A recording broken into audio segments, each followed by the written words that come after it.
Madam Speaker, Madam Sponsor, what is the total national debt as of now? Utang ng Pilipinas. Sa ngayon po,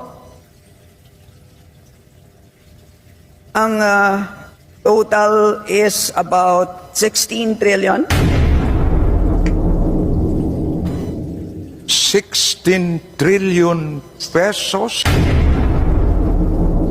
Gabriel Bosado. 15.69 trillion to be exact. Madam Okay, so we now have, Madam Speaker, a total debt of 15.6 trillion pesos. Grabe, Just guys. a year ago, Last this year lang was, yan, ha? I think, 14 14 year. trillion pesos. Last year is 14. Tumaas. Correct me if I'm wrong, Madam Sponsor. That is correct, Madam Speaker, Your Honor.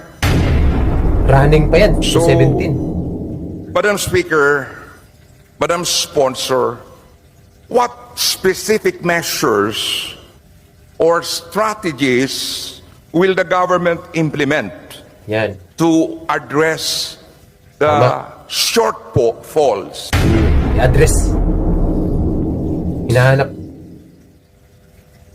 Madam Speaker, Your Honor, Anong sagot ang niya? pinaka-importante pagdating sa utang ay ang tinatawag na debt to GDP ratio. That's wrong answer. Mali. Ibig sabihin, hindi yung absolute amount ng utang, kung hindi yung relative amount ng utang. No.